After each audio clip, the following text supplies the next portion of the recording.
கிறிஸ்துவுக்குள் பிரியமான என் அன்பு சகோதரனே, என் அன்பு சகோதரியே, என்னால் ஆலோசனை பகுதியாக 2 வாலிபர்கள் மாரத்தான் போட்டிக்காக தன் பெயரை பதிவு பண்ணுறாங்க. அப்படி பதிவு பண்ணதும் ஒரு வாலிபர் என்ன பண்ணுறாரு, அந்த மாரத்தான் போட்டிக்காக ரொம்ப ஹார்ட் ஒர்க் பண்ணுறாரு. தினமும் கிலோமீட்டர் கணக்கில் ஓடுவார், தினமும் உடற்பயிற்சி எடுக்கிறாரு, ஜிம்முக்கு போகிறாரு. இது போல் தினந்தோறும் அவர் ஹார்ட் ஒர்க் பண்ணி ரொம்ப அந்த மாரத்தான் போட்டிக்காக ரொம்ப முயற்சி எடுத்துகிட்டே இருப்பார். இன்னொருத்தர் பார்த்தீங்கன்னா ஒரு நாள் பயிற்சி எடுப்பார், ஒரு நாள் ஓடுவார், ஒரு நாள் தூங்கிடுவார். ஒரு நாள் பயிற்சி எடுப்பார், திரும்ப ஒரு நாள் என்ன பண்ண தூங்குவார், சாப்பிட்டு பாட்னு ரெஸ்ட் எடுப்பார். இது போல் இருக்கும்போது அந்த மாரத்தான் போட்டியுடைய டைம் வந்தது, நேரம் டேட் வந்தது. அதில் என்ன பண்ணுறாங்க, 2 பேரும் ஓட ஆரம்பிக்கிறாங்க. முதலாவது பயிற்சி எடுத்தவர் நல்லா வேகமாக ஓடினார். 2வது நபர் பயிற்சி எடுக்காமல் இருந்தவர் என்ன பண்ணுறாரு, 1 கிலோமீட்டர் ஓடினதுக்கப்புறம் மூச்சு வாங்கி அவர் நின்றுட்டார். ஆனால் பயிற்சி எடுத்தவர் நல்லா வேகமாக ஓடி அவர் என்ன பண்ணுறாரு, ஜெயிச்சு பரிசு வாங்குறாரு. அப்போ இதை கேட்டுக்கொண்டு இருக்கிற சகோதரனே, சகோதரி, இதில் பார்த்தீங்கன்னா 2 பேரும் மாரத்தான் போட்டிக்கு பதிவு பண்ணாங்க. 2 பேரும் பயிற்சி எடுத்தாங்க.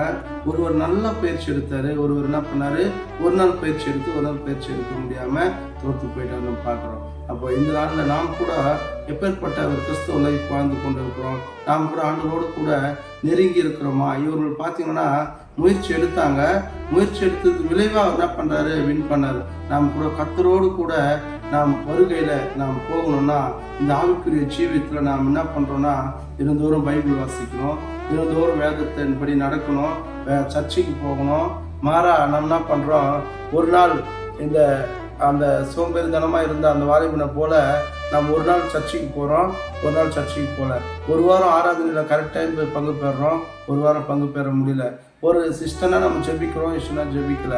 அப்போது அந்த உணர் நபர் நல்லா பயிற்சி எடுத்தார், ஆண்டவர் பிரியம், அதாவது ஓடி ஜெயிச்சார்.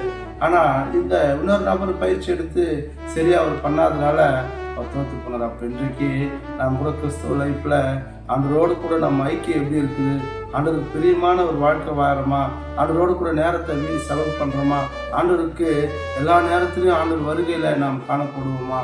நம்ம எப்படி ஒரு சாதாரண உலக பிரகாரமான ஒரு மாரத்தான் போட்டிக்காகவே அவ்வளோ முயற்சி எடுத்து அதை ஜெயிக்கிறதுக்கு அவ்வளோ பிரயாசப்படும் போது நாம் இந்த உலகத்தில் வாழ்ந்து பரலோகம் செல்லணும்னா நாம் எப்படி ஒரு சாதாரண வாழ்க்கை வாழாமல் ஆவிக்குரிய வாழ்க்கையில் நாம் அனுதினமும் வளர்ந்து அந்த வாழ்க்கைக்கு நாம் முக்கியத்துவம் கொடுத்து நாம் என்ன பண்ணோம், ஒவ்வொரு நாளும் தேவனோட ஐக்கியம், ஒவ்வொரு நாளும் தேவனோட நடக்கிற ஒரு வாழ்க்கை, தேவனுக்கு பிரியமான வாழ்க்கை, தேவனோட கூட எப்படி யோனுக்கு சஞ்சரித்தாரோ அது போல தேவனோடு கூட நாம் ஒவ்வொரு நாளும் சஞ்சரித்து ஒவ்வொரு நாளும் ஆண்டவரோடு கூட ஐக்கியமாக இருக்கும்போது நாம் கூட ஆண்டவர் வருகையில் நாம் எடுத்து கொள்ளப்படுவோம், ரகசிய வருகையில் நாம் காணப்படுவோம். அப்போ இன்றைக்கு ஒரு வேளை நான் ஆண்டவரோடு கூட நான் நெருக்கமாக இல்லை, அந்த வாலிபனை போல நான் தூங்குறேன், ஒரு நேரம் ஜெபிக்கிறேன், ஒரு நாள் தூங்குறேன், ஒரு நேரம் ஆலயத்துக்கு போகிறோம், ஒரு நாள் போக முடியலன்னு சொல்லி ஒருவேளை நீங்கள் அப்படியேப்பட்ட ஒரு கிறிஸ்தவனா நீ வாழ்ந்து கொண்டு இருப்பேன். ஆனால் இன்றைக்கு நீ உங்கள் வாழ்க்கையை ஆண்டவருக்கு ஒப்பு கொடு, ஆண்டவரை அதிகமாக தேடு, ஆண்டவரோட